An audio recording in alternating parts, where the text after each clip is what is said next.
Good afternoon. Yes. My name is Katerina Одарченко. Thank you that you join us. Yes, hi, Katerina. I know that it's important days today for Muslim people, from yesterday till today. So thank you that you have attention to our team.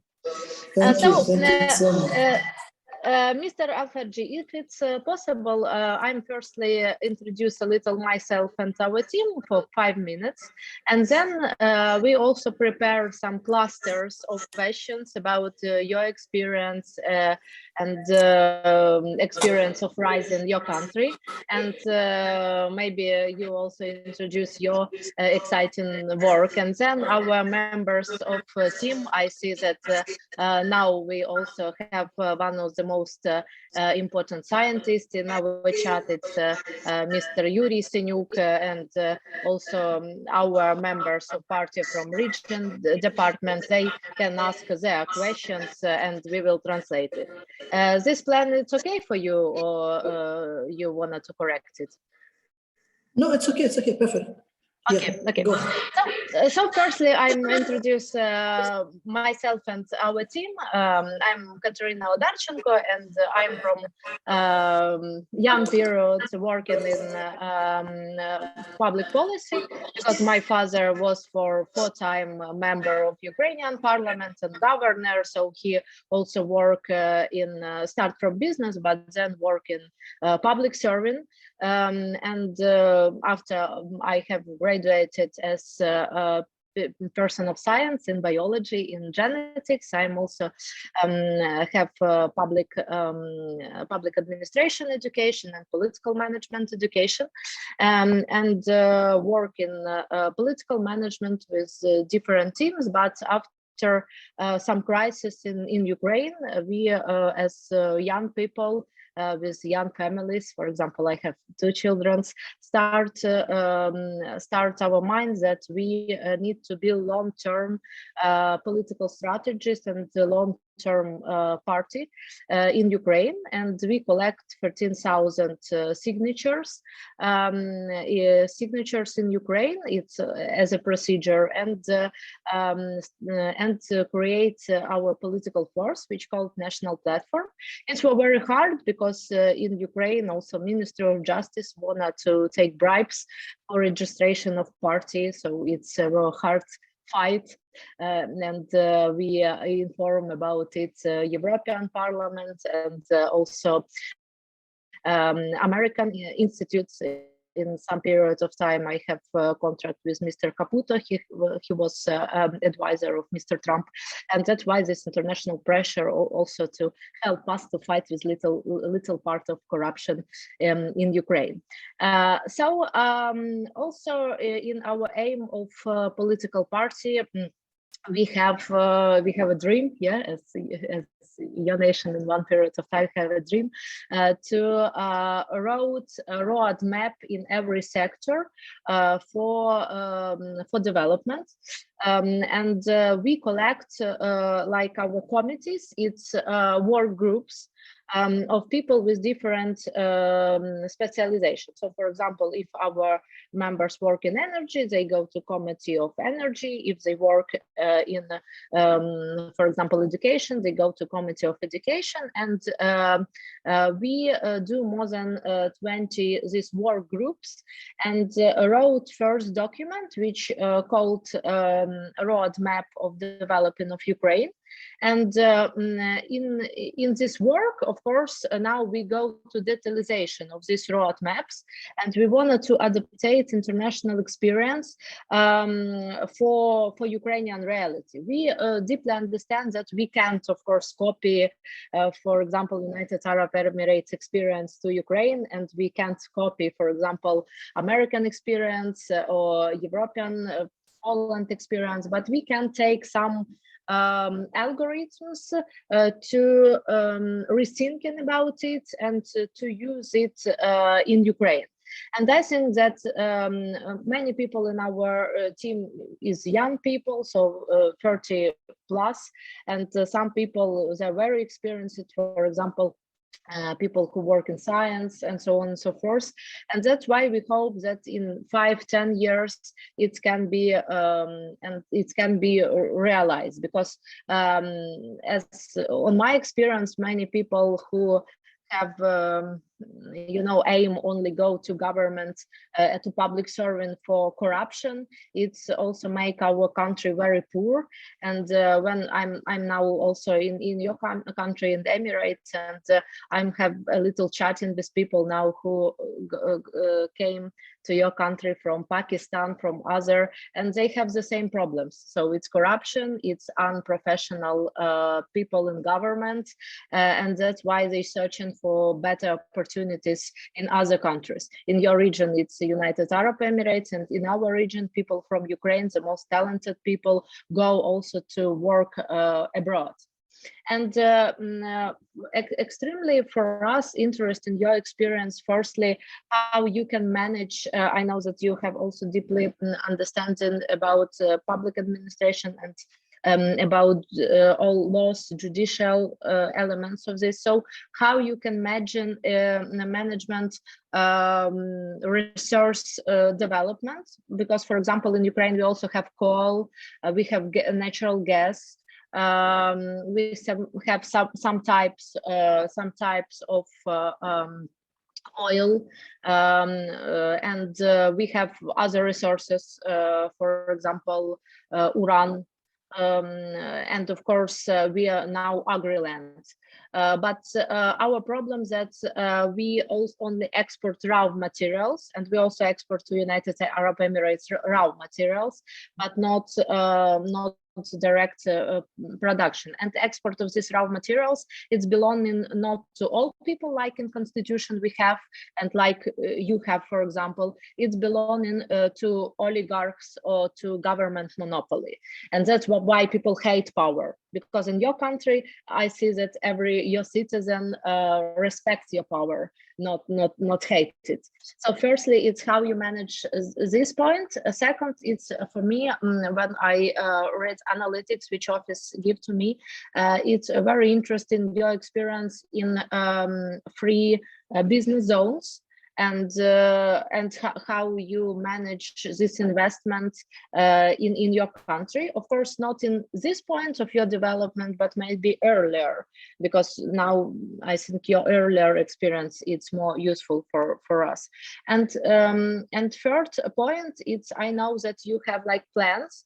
For example, plans of development to 230 now, and who writing these plans? So do you find international experts for this plan, or you do like government teams?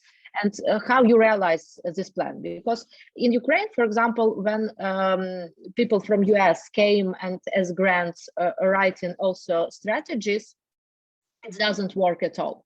So it works only like nice presentation on the conference, but government don't use it at all. So it's one more problem.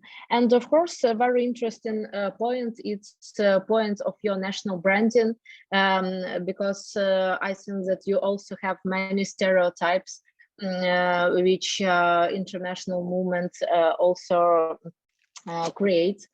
But now you are a main peacemaker in this area. You main stable region for finance, stable region for business, and you have perfect innovative image as country. So also how can you do this? So for us, this clusters, it's very interesting to know your direct way and maybe adaptation of our reality also to your famous way. So thank you one more time that you have time to have conversation with us.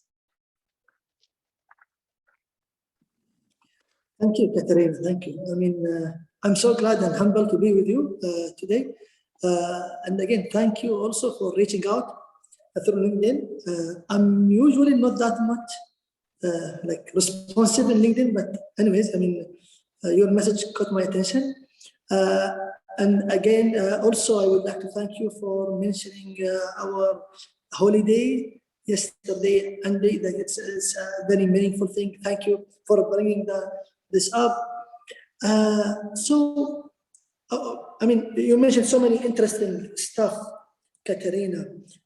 You have an amazing experience, amazing background. I'm so glad to be around you and your colleague. It's really an honor. So let me just a little bit tell you more about myself before diving deep through your points. So I'm here in an individual capacity. I'm not a politician. I'm not representing any government entities in this call. So I'm just sharing my thoughts, my personal thoughts and ideas. So this is it at the beginning. Second, my work, day-to-day work, I'm a government attorney, senior government attorney. So I'm a public lawyer representing Abu-Dabí government. So in the local level. So whenever there is a case from or against Abu-Dabí government, I will be the lawyer representing the government in the court. So this is my work. And then my background is I have my law degree, and then I did a master in international law and diplomacy in Paris Sorbonne, as maybe you saw it in LinkedIn, and then I did a public policy program in Harvard. So this is basically where I'm coming from. I think there are a lot to say and to share. I'm not also I don't have that much experience in fighting corruption, anti-corruption. I have friends and colleague who's expert in this field, if you are interested. But this is really amazing that you and young people like you, scientists as well, having this vision, bring this roadmap, to fight anti-corruption and to bring a new perspective in your country. I have a very dear, close friends in Ukraine. Really and I haven't been there yet, but hopefully one day I will have the chance to be in Ukraine. We also hope. Yeah, definitely. So the first thing you've mentioned, your first point is respect the power here in the UAE. So what I would like to reflect on this is this is it's part of our culture. So we live in a nation where it's all built around our leadership. We have this visionary leadership, and everything comes it's top bottom. And if you look back, just 45 years ago, we were living in a very humble, it was literally a desert. So it's our leadership who came up with this vision, and they are very inspiring. So it's just being around them was the key of our success. It's a little bit different, from countries where there will be there is pros and cons, but some other election government where you have a government coming and leaving, so every 4 years or 5 years. So in our case, it's a monarchy, and we have our leadership whom we really trust. We are so fortunate to have such great leadership in a federal level and in the local level. And our founder, the Sheikh Zayed, the UAE founder, so he is the key person when it comes to this. He was very visionary, and he was always saying that all the Emiratis who lives in this country are my family, my kids. So, and they are very close to us. Any Emiratis can go and meet the Sheikh, Sheikh Mohammed bin Zayed, the crown prince of the ruler of Dubai, Sheikh Mohammed bin Rashid. So this kind of deep connection us as local Emiratis we have with our leadership, it's reflected in our respect to power. So it's when you are within your family, with your parents, with your husband, you say you have 2 kids, so the moment your kids sees you and have this love among the family, it's a default thing that come after that, the respect. So we have this with our leadership, with our people in power. So we see and feel the love. We see this kind of deep connection between the citizenship, the people who lives here, and the leadership. So that's how we ended up being respecting the power, the leadership. So and this would prove, like now recently, like the Arab region went through the Arab Spring, so 2011, and we can see one of the greatest success the UAE made in the last 10 years is like where we are now, is like having the people around their leadership, supporting them and respecting them and pushing forward their plans and agenda. So like it's really ingrained in our DNA.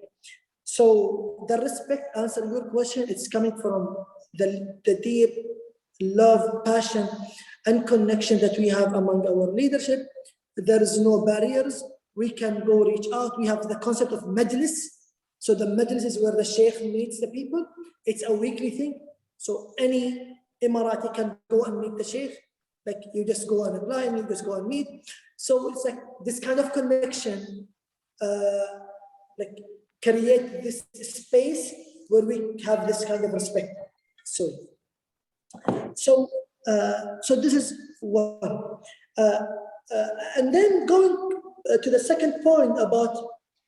Can I also add one more point? Yeah, please go ahead. Is it also in your culture which connect with religion?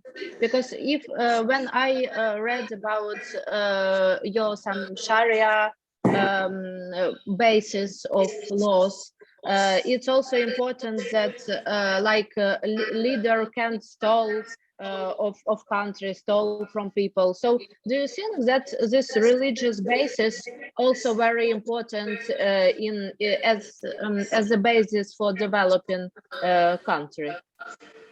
Yeah, so definitely in our case, like religion is a very important pillar in our day-to-day life, in our government organization, everything. It's like the religion reflects our heritage and our lifestyle and everything, and that has a lot to do. But the most important thing when it comes to that, I didn't mention religion because you would go to many other Arabs and Muslim countries, they would say, oh, we are who we are because of the religion. So we can go to like places like Iraq where there is nothing, there's no much of political institution, the government is not succeeding. No, we are abide by the religion and Sharia laws. So it's a thing that anyone can claim that but it's really like it's truly like inherited in our laws and policies. Like we believe that our model of abiding by Sharias in the UAE is the modern way. It's the way that reflects peace, acceptance of everyone, diversity. It's like this is how us Muslims used to live and how we aspire most of the Arab countries and Muslim countries lives as well. So yeah, I mean, like, and going back to Sharia, it is in our Sharia laws and principles like to respect your ruler. So it's there as well. So the Sharia has something to do that. So we grow up with this kind of respect, understanding, and supporting the leadership.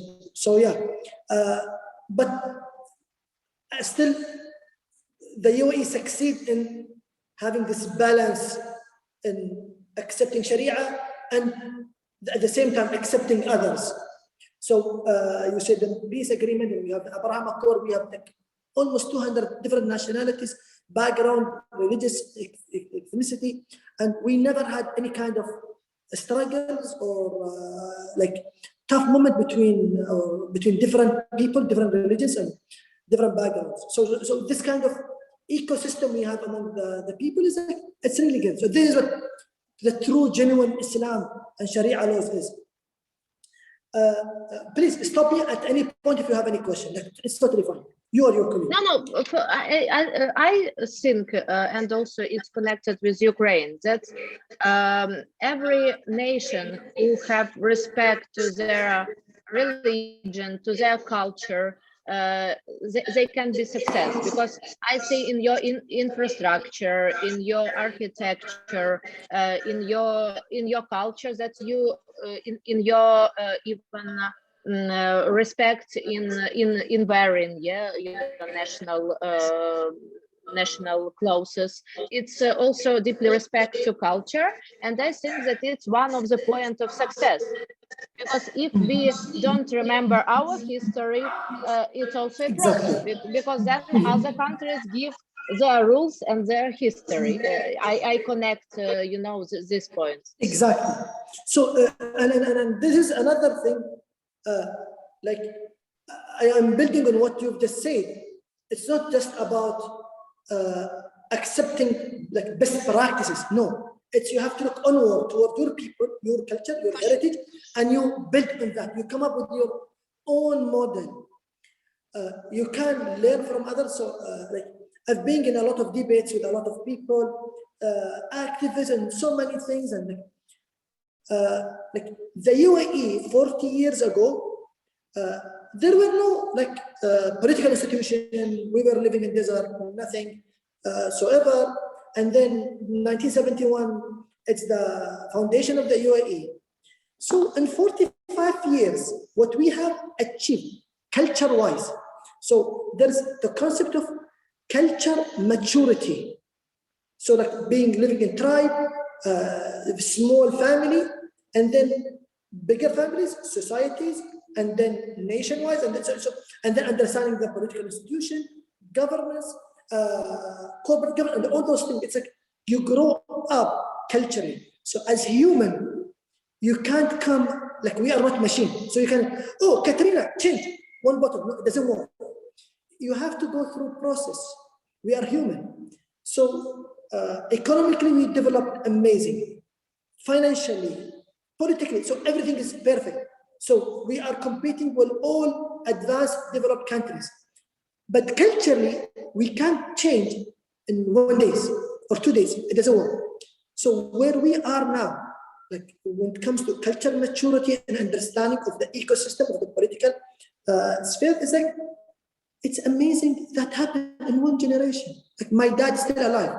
So everything that has happened, like I do remember my mom got married when she was 14. So, and I do remember my dad saying, no one from my daughter will go to school. And then they went to school, my sisters, and then they graduated, take a job. And then they got senior jobs. Now women in parliament. Then now we have ministers. We have 30% almost of our cabinet female. So all from a very basic limited right woman to where we are, it happened in 1 generation. And this is huge. And I keep saying to people, you just can't push faster. You can't push harder. It has to go through a process. And this is where we succeed. Like, if you see, let's take the case of the US or Europe. So for them to reach where we are now, it took from them 200 years, like 6-7 generations. But we did it in 40 years, 1 generation. It's still, there are a lot to improve. There is a lot we can do and progress on, but it's going to take time. So going back to what you said, you have to understand your heritage, the culture of Ukrainian, the people, what they used to, and then you come up with a model that people can accept and the gradual growth. You don't change people from A to Z in 1 day or 2 days. Even though fighting anti-corruption, you need to have the laws, the regulation, the policy, you develop that part, the accountability, and then you work like gradually with the people, with the society. You just can't today and the 5 years plan, it doesn't work. We are people, we are human. So you need to understand, we can't just go and see one policy, laws or regulation in the US, Europe, Scandinavia and say, oh, let's do it, let's reflect this best practice in Ukraine. No, you see something, you go study your people, your society, then you frame your own framework, your own law and regulation that the people can adapt. So this is it. And then I want to jump to the second point, the free business. So like it's mainly like the drive of Dubai. Dubai has been always aiming of being a business hub, a place where like connect the East with the West, the place where we have the re-export of everything. We have the biggest and the largest infrastructure when it comes to ports and connection. So, and then the idea of not only relying on oil. So yeah, we are an OPEC country, we rely a lot on oil heavily, but ever since the beginning of the nation in 1971, there was this vision, like we need to diversify our economy, our income. So if you go now and check among OPEC countries, we are heavily still rely on oil, but we are the most diverse economy. We are the least to depend on oil. And this is why we have this free business. We have this entrepreneurship centers, accelerators, incubators. We have a lot of laws, regulation and policies to foster the agenda of global market, and having people all over the world to come and work in the UAE, having the like providing them with whatever they want. So, and then we have the Fly Emirates that support this part of it. So this is where the idea of having a free business comes from. Having an ecosystem where we get the best expertise, the best people, the best mindset to come and work in the UAE, help us building the nation and diversifying for the long run our energy portfolio. And it's not only in the free business. So we took this to the next level and said, okay, it's just only about the oil. No, we need to build our own like sustainable energy system. So then we have the solar panels and the solar companies like Masdar City. And then we did something else, the nuclear peaceful power plant that we have. So it's all under having a secure, sustainable economy with a vision of having the geopolitics of energy. So you just don't think in one like bracket, it's everything.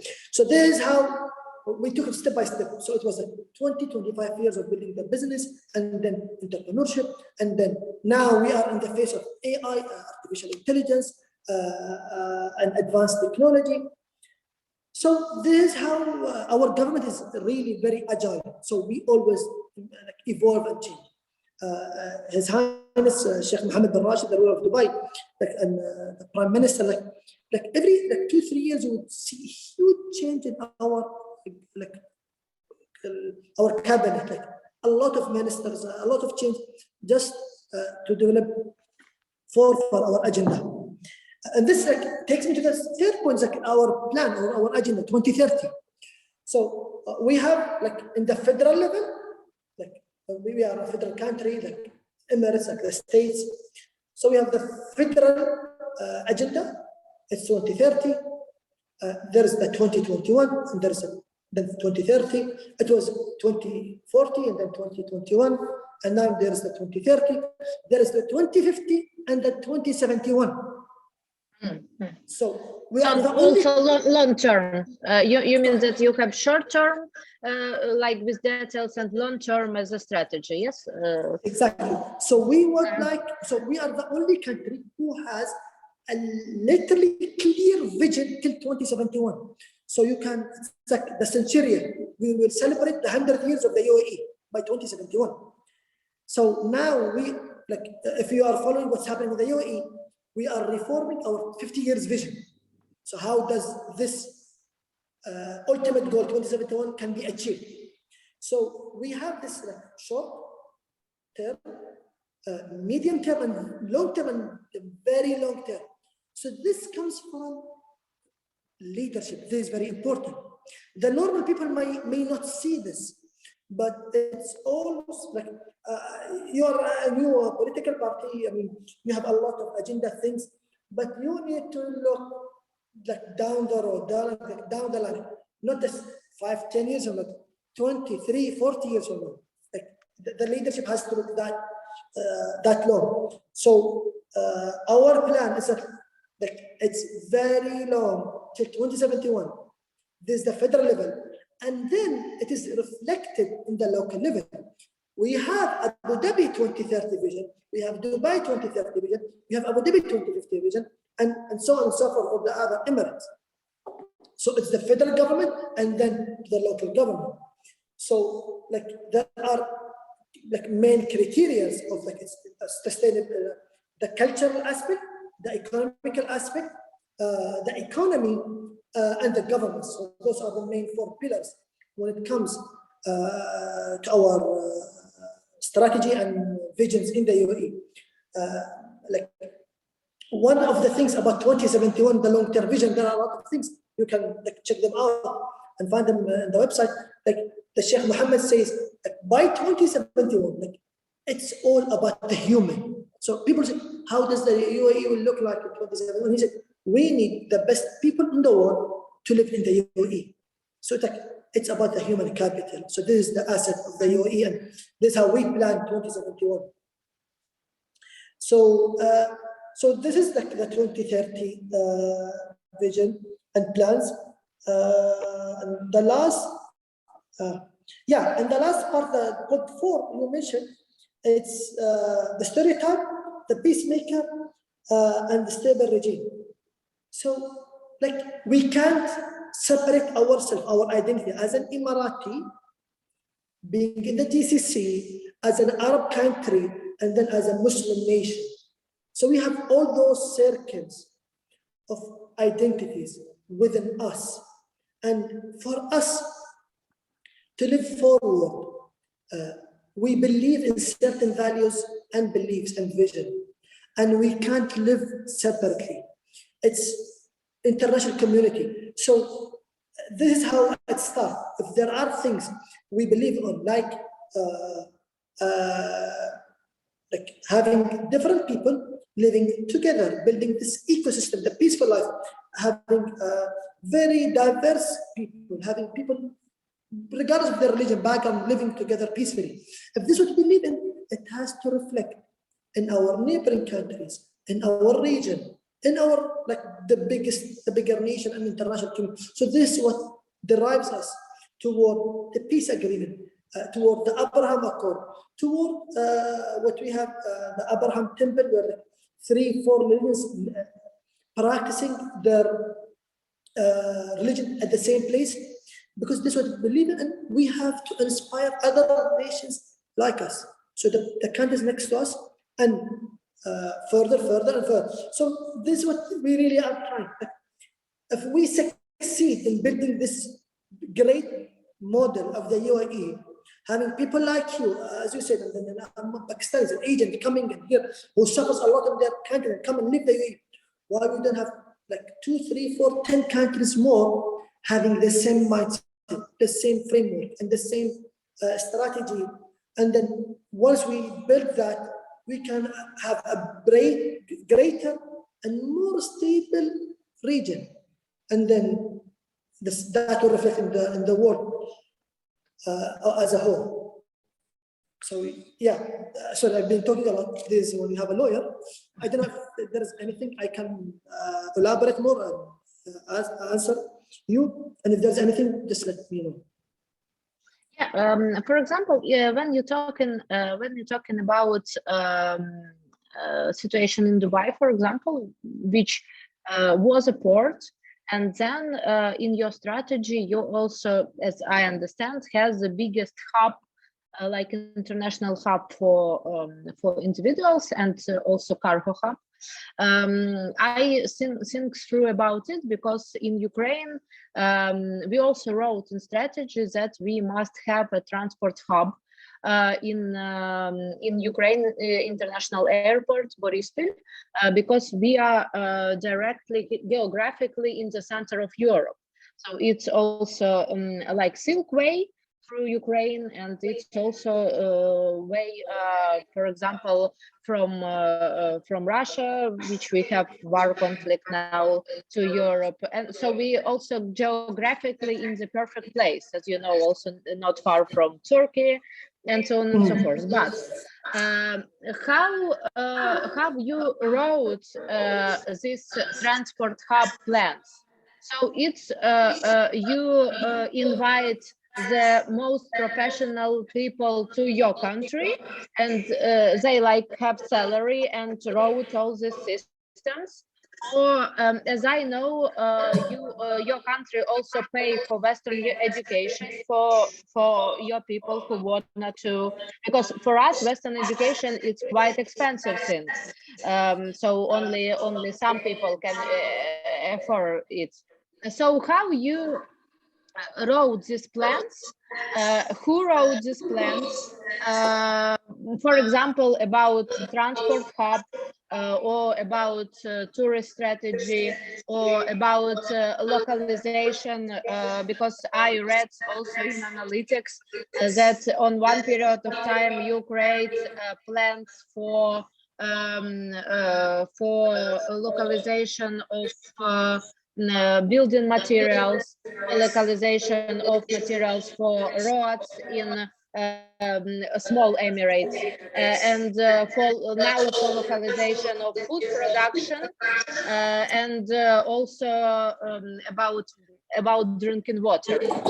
So how you create so good plans, and who written it, yourself, or you have contract with firms, for example, Mercer, who do strategy for cities.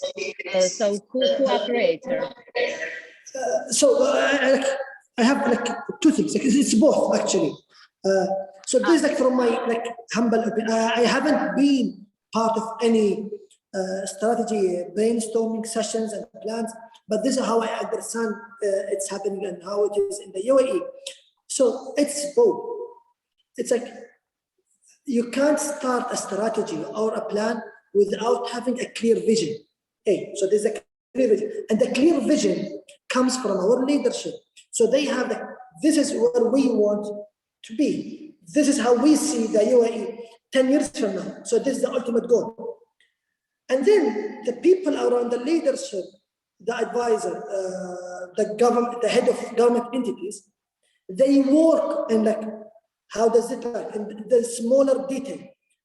But then we have, because at the end we are as Emiratis, we are the minority here in the UAE. We are 9% of the population, 10% of the population. But then we have this amazing expats who lives in the UAE as well. So who helped us as well building this great nation. So it's both of us work together in coming out with this great outcomes. So we have consulting group, we have advisory boards, we have expats coming and going, and we have it's the whole ecosystem that works. So at early stage it was mostly them, and then now we have a lot of really great Emiratis who has gone to very great institution, got the best education, and now they are in charge of such kind of thing. So it's both ways, it goes both ways. It's the leadership, our rulers, who has the clear vision, goals, if that makes sense. And then this has been taken to the lower level, where the head of government entities, the local Emiratis, with the expats who come and bring their experience to this. So it's both of them. They don't come and work, hey, this is our idea. No, there is a religious aspect, there is a cultural aspect, and there is our identity, our heritage. So we work with them, brainstorming, coming with a very strong plans, strategy, and then we take it back to the leadership. It's approved. It's so on. It's a one way. It's go and forth. So we can't we have to admit the fact that there are a lot of great expats who help us building this great nation. And if it's not them, we wouldn't have been like where we are now. And going back to your educational question, so we have a very great educational focus here in the UAE. Like it's different than most other countries. So the government schools, the local schools that's like sponsored or supported by the government, normally in most of the countries are has lower standard than the private school. The private school are the very expensive one, the niche one. It's where people, so the local school only the poor people will go to. The education standard is very low. It's not the case in the UAE. So we have a very high education standard in our local government schools. The government spends a lot on that. So the normal people, like they can take their kids to like I'm working as a government attorney. I can put my son in any school and the government can pay for him, literally. But my son, he is studying in a government school because I know that the kind of education he will get, it's amazing. It's the standard is very high. So this is where, and it's free. So like all the normal people, the poor people, they can take their kids to government schools, universities, and confidently they know that they will get the best learning education experience. So this, like, it's really like a fortunate thing that we have. Like, our education system is really advanced compared to like the advanced private sector education. Yeah, it's very interesting point, because in our country, in some period of history, we believe that we can like invite people who have success, for example, in Georgia or in Canada, and they can put to our country right vision. But your point is very right, that like in good points, political elites who are in power must give this vision, and then to give like task for people who will wrote some details. It's very wise moment, because at that period, if for example person from Canada wrote something for Ukraine, it can be wrong. It will be mind of person of Canada. Yeah, it's very interesting. Can you please also a little give to us a little point how medical system works here? So it's insurance medicine, or how it works? Because as I see also hospitals with here in Emirates, that they have like specialization, so neuro hospital, and because in our country it's mostly a post-Soviet Union system of medical supply. And now we also have the big issue, it's medical reform. And in one point, some people said that it must be like in Israel. So it's hospital cashiers like this. And or it must be like American system of insurance medicine. But we also must understand different aspects, because of course incomes of people of Ukraine lower, very low. So how it works here and how you start also these reforms? So when it comes to like, honestly, I don't have much of background when it comes to healthcare system in the UAE, but what I understand, like, as an Emiratis, we have our medical insurance. So there's one. The government, even though during the pandemic time we are here, you can see that we have a very strong health infrastructure. Although like for a small country, we have like 3,000-4,000 numbers of cases of COVID, but still we manage to control it. And we have now the vaccine, it's all over the country. So like we have a very good health system. So, and then like we have the public hospitals, and then we brought like big hospital from different countries. Like now we have the Cleveland Clinic in Abu Dhabi. I don't know if you have been to Abu Dhabi, if you've seen that. Hospital, Cleveland. I'm been, but I don't see clinic. I see new clinics here in Dubai. Now it's like building spine hospital, and I can't understand if it's for locals or you prepare medical tourism, you know, to earning more money for country. So I advise you, like, if you are interested in medical aspect, like if you come and visit the Abu Dhabi and you go and see the Cleveland, because this was an investment by Mubadala, the sovereign wealth fund. Like, let's bring these. We have a lot of Emiratis going abroad and getting treatment. But then we said, okay, we have our local government hospitals, and then we have the private hospitals. But then why not bringing big hospitals like known in certain field? So now we have Cleveland Hospital coming from the US. It's huge, big name, like when it comes to open heart surgery, and nerve thing, and brain surgery. They are very expert in this, and it's huge. It's literally huge. So the government made huge investment in this, and then it's not only there. We brought, like, we have, like, diabetes. It's an issue in the UAE. We have a lot of Emiratis has diabetes.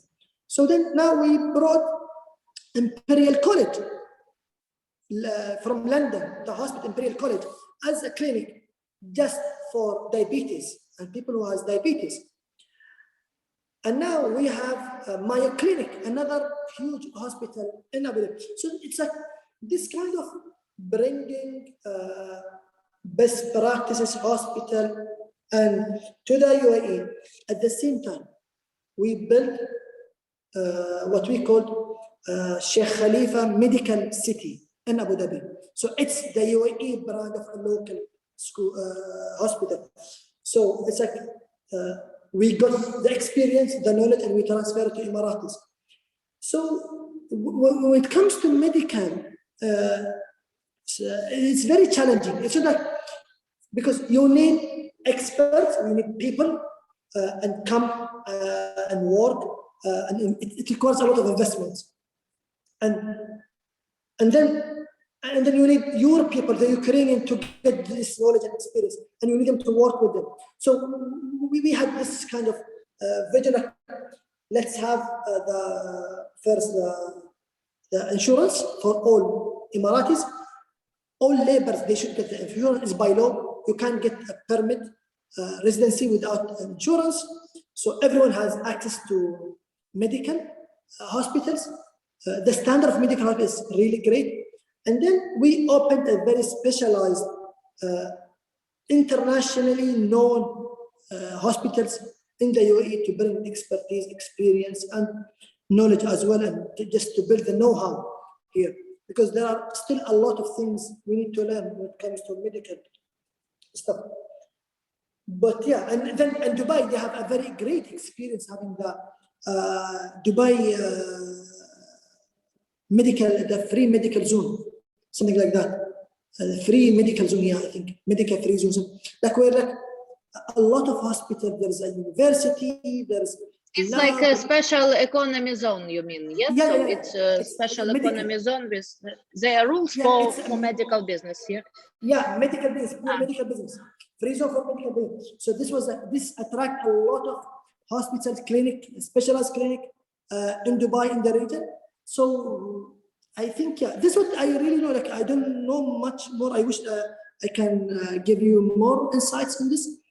But this is my understanding and knowledge in the medical space. Yeah. We understand that you mostly understand in justice points. And what about justice? Because one of our problem is courts, and people totally don't believe courts. So they said that courts corrupted, and they don't go to court, and in other points of view, government don't give enough money to court. For example, now half of people who are judges, they are no on work, and so it's very deep problem. How you build professional courts, and if people, for example, afraid to be corrupt, or it's a part of culture, or it's some very strictly punishment if they work not in right way. And is your court's work like on Sharia laws or it's international laws, and how you get these judges? So you have like local good schools, justice schools for them, or you also invite some people. So it's very interesting. So this is where I can talk a lot about our digital system. Yeah. Really, I mean, our digital system, like it started like at the beginning of the 70s, 80s, 90s. Like I would say 95% of the judges, prosecutors were not Emiratis. At the earliest, they were Egyptian, Sudanese, Moroccan, and somehow Jordanian, but mostly Egyptian, Sudanese, and Moroccan. So this is how it started. So when it comes to the digital system, you need to have a very clear set of laws, regulation, and policy in the country. And those country has to be respected. If you are fighting anti-corruption, judges, like everyone has to be held accountable. So this is very important. Once you have that, people then will have faith in judges. So if people can do stuff and be corrupt and they can run away with that, so this is when the people lose faith in the system. So it's not like the problem, it's not in the judges, the problem is in the system. So you have to build a system where people held accountable. So this is one. And then when it comes to the punishment, it's not about we should have the most restricted, harmful punishment. It's not about that.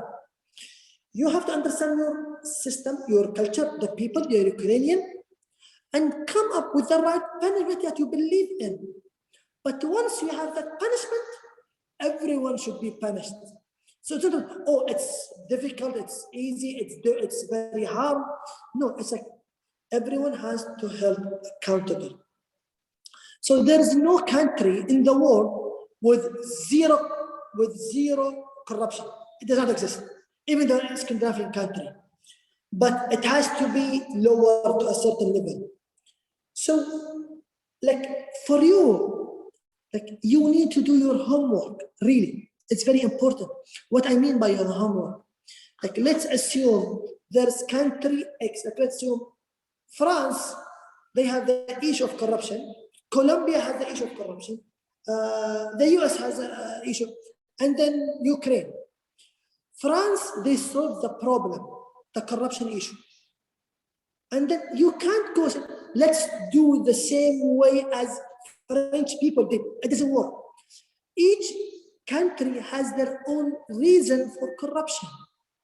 Maybe the salary-wise, the income of the people is very low and they can't survive. Maybe there is one. Maybe it's not that the income is fine, but the people in power are the problem.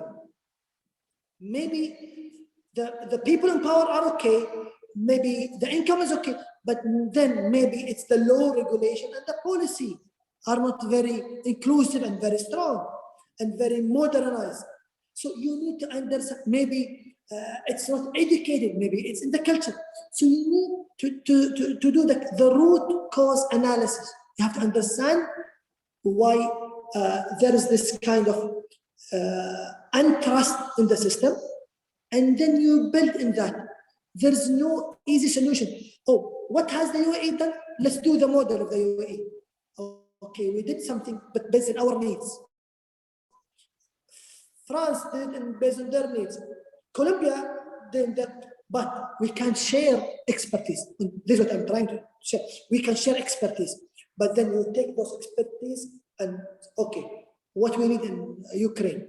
So going back, answering your question, Here in the UAE, we have the system, everyone held accountable, and then we have an amazing judicial academy. So no one can be a judge, prosecutors, or someone like me, government attorney, unless you go through the judicial academy. So you have to get your law degree, then the judicial academy, and then there's being a trainee judge, assistant judge, and the same thing with the prosecutor and the government attorney. So, and it's like the whole system helped on that. And you know, us as a legal people, like always people say, oh, it's so bad to work with the legal people because they just understand laws and regulation. They don't know what HR means. They don't have the vision. They don't know the strategy. They don't know all those things. So you need to have a legal experts, like you need really, like in your party, in the vision, you need to invest in judges, prosecutors, expertise. So you need to find 3-4 like very qualified judges, prosecutors, lawyers, and then invest in their public policy background. Because as a judges and prosecutors, we just only work in cases.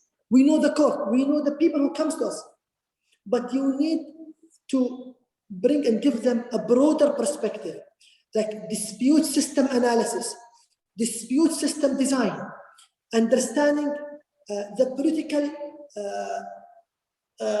institution in Ukraine.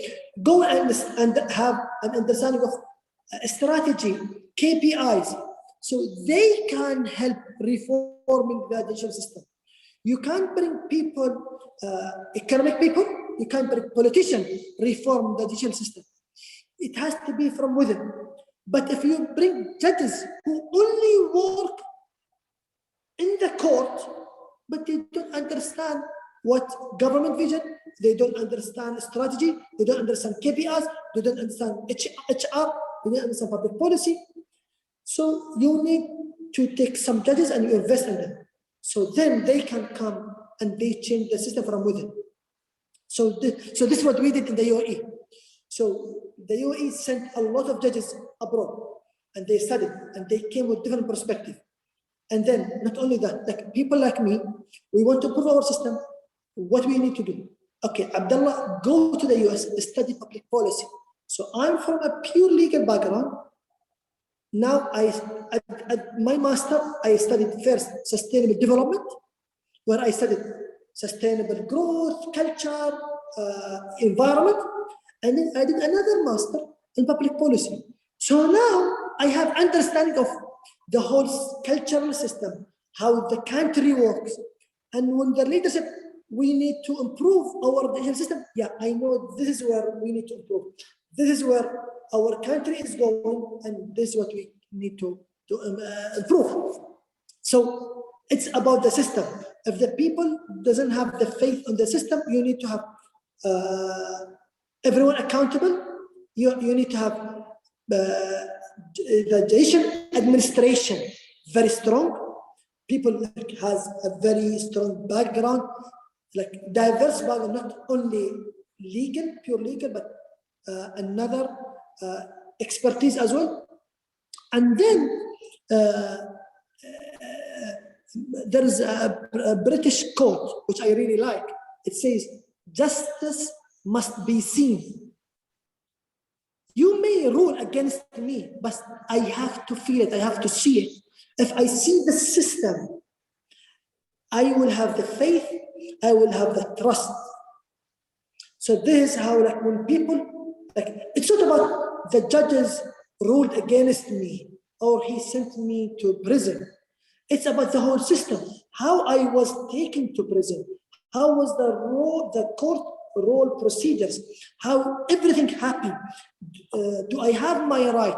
Do I have my lawyers and privilege? So, like, those are the things that plays a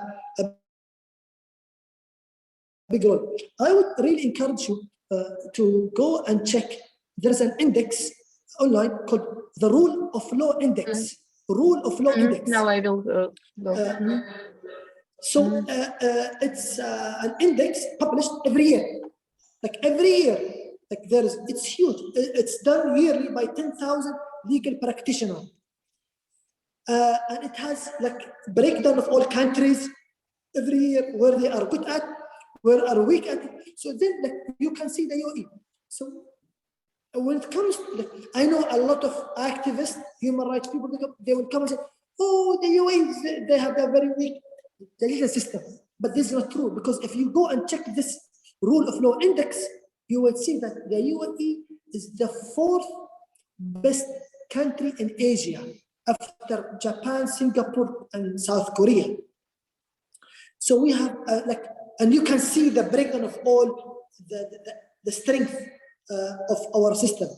So this is very important. So you can see, and then you can see Ukraine. Where are the weaknesses of Ukraine? Like we are in the ahead of almost all the Arab countries. Like we are very far from them. We are really pleased with that. So the rule of law index is something that you need like to look at, get some ideas from, see different countries, what they have done. This number, and number 4, like, so this is very like, important. Like I know like you have like your vision, you know, you can better than me, but if you are dealing with human, with people, with community, like the nation, the Ukrainian, don't just focus in the shortcomings, in the weakness that the Ukrainian people has. Like look at it from the different angle. Look to the top side of the bottle, not the empty side. Build on the strength that the Ukrainian people has. So this is where you need to start from. So like there are a lot of things that makes Ukraine very unique. The culture, the education, the people, the heritage, the food. Like, oh my God, I love the Ukrainian food. So there are a lot of things. So just build on that. At the same, because people, like if you say they are like desperate, they don't accept and feel safe towards the legal system, just let them have the sense of belonging. Like if you are a new political party, normally parties will fight and bring all the bad stuff about other parties. And these were people lose faith in the country. And then they travel and come to the UAE and other kind of the world. No, just shed the light on the great thing about Ukraine. While where other parties are struggling, that's fine. But it's very important to have this sense of belonging toward the people.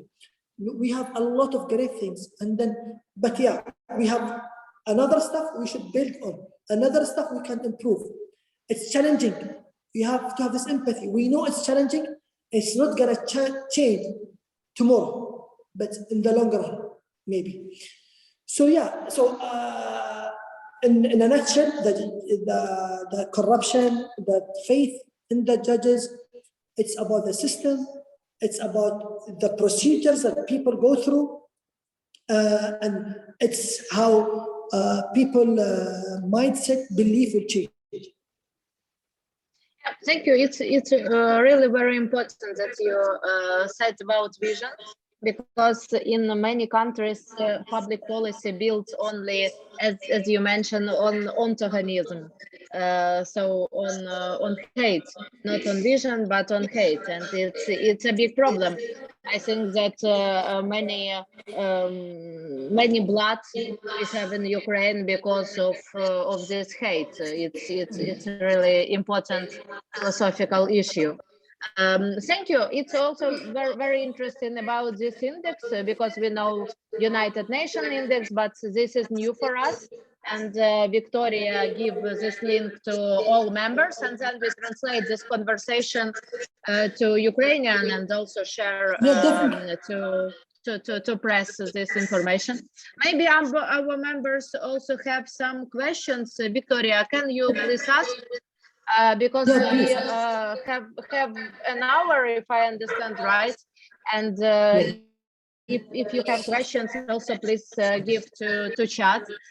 But Yeah, maybe please. you will be also interested in, for example, an open lecture for students of Ukrainian universities in future, because I think that your experience is really important, you know, to thinking about more wider than we understand. Because in our, for example, I taken part in TV shows, and in every TV show, we know that power is, our institution is bad, and we have war and all negative. And that's why you mentioned it's very important that people don't trust to leaders, and they don't trust to country at all as institutions. And I think that it's a more deep problem, that problem of, for example, judges and so on and so forth. So if you will be interested in public lectures also about your term justice or public policy, it will be interesting. I know that our members also have question which sent to me to WhatsApp that's about Expo, that you create Expo on this year, but it will be next year. And is Expo is a part of global trade strategy, and also practical questions from people who doing business in Ukraine. That it's not your specialization, but how we can build, you know, relationships. So if it's better, from Chamber of Commerce to cooperate, or it's better to cooperate, for example, as we cooperate, or it's better to cooperate between NGOs. So how we can, without official diplomacy, also build this country negotiations between civil society and civil society, between for example, business and business, because we have a little different cultures, and how it's better to do it. So these two questions which I have to WhatsApp. Okay. First, I will just answer your question first about the universities and lectures. I'm more than happy, really. I mean, if there is anything, if you can share early enough a topic, if there is something I can talk about, that will be. I'm more than happy. I truly believe in sharing knowledge and listening, because I will learn definitely from the audience there. And if there is anything I can add on this, I'd be more than happy, definitely, Katerina. Thank you. We will propose it to K universities. They have their parliaments in university, and if they give dates and their terms, I will send to you email, and we will find format and time. No problem. Because there's a lot I can talk about. Because I don't know if I told you this, or if you read this in in LinkedIn or like in Google. If you Google it, I was handicapped. I was in a wheelchair, by the way, for a very long time. And then I came over that experience, and then I start from scratch. It was a really interesting, inspiring story, which led me to where I am now. So anyways, this may be for another conversation. So answering your question when it comes to Expo. So yeah, one of the main reason why we have Expo is to build a connection, to have more business opportunities with countries, with people like you from all over the world, coming, promoting their nations, and when we have bilateral agreements, for sure, definitely, this is how we see Expo, as an opportunity, to have the people come and see the UAE, building business and economic partnership with different people. So the perfect way, if you are looking toward government to government investments, G2G, it's through the Chamber of Commerce. This would be the normal right way. There is one, but then we have in the UAE, I think it's in most of the embassies, we have the commercial attaché in most of the embassies. So I don't know how is it in the Ukrainian embassy here in the UAE, because then it's become much easier, faster. So if it's a much more of high-level investment partnership, government to government investment in infrastructure there, because this is what UAE is doing. I'm telling you, like, investing in a lot of countries, and like, so the cultural attaché in the Ukrainian embassy here in the UAE, they can reach out to the Minister of Foreign Affairs, say, hey, we are interested in building partnership with you. Please put us in touch with the right person. Then this is how they can have a very quick, foster partnership with the government. So there's 2, 3 is like, we have kind of some businessmen, like this more of a private, like private sector. Like some people from Ukraine, they can find people who's like we have Al Futain company, the guy who has a lot of the mall of the Emirate, someone like him. So he has a lot of malls, shopping center, he has jewelry shops, car brands, and he's investing in a lot of areas. So someone like him, if like someone in Ukraine, a businessman reach out and like, okay, and there's much more of companies to companies. It's much more of not high level government to government. It's like reaching out to him and saying, let's work out something. This is like, and then Expo is happening this year. So it was last year, but happening this year, October. So, and then Expo is one of the area where there's the huge exposure to business potential opportunities. So my advice would be, as you said, Chamber of Commerce, the cultural, the commercial attaché in the embassy, and then if there is any connection with businessmen here in the UAE, and they can build it forward, or maybe even to the Ministry of Economy. So Minister of Economy and Trade. So we really push always forward for such kind of investment in countries, but you need to find the right people. Thank you, because I'm also will wrote about it to Mr. Chizhikov. He is head of Ukrainian Chamber of Commerce. We have quite good relationship with him. So he is very progressive person. Last year he also taken part. He's runner, professional runner, and he also taken part in conferences in Qatar and then run a marathon in Qatar. So that's why he is very active and progressive in all fields. So I will wrote also about Expo, about Expo to him also. Okay, so if it's all questions for today, if it's possible, I also send to you a letter about our ideas of further cooperation and experience exchange, because of course we're really interested in your directly living way, because personal stories, they also they inspiring, as your story as nation. It's very inspiring, from desert to one of the greatest cities and one of the greatest countries, and also your personal, it's really exciting. I hope that in our history we also can create some similar wonder in new story. So thank you one more time for today. Let's keep in touch in future, and I think that we will do this cooperation further.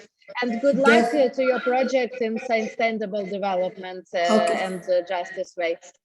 Thank you really for having me, for reaching out. Thanks a lot for the nice word you said. I look forward to more of helping and working with you. If there is anything I do in my personal capacity, I would love to. Wish you best of luck and enjoy your time in the UAE, in Dubai. I do come a lot to Dubai. If I got maybe we could catch up maybe sometime. But yeah, enjoy your time and let's keep this going. Thank you. Thank you one more time. Have a nice day. Bye. Good luck. Bye. Good luck. Thank you.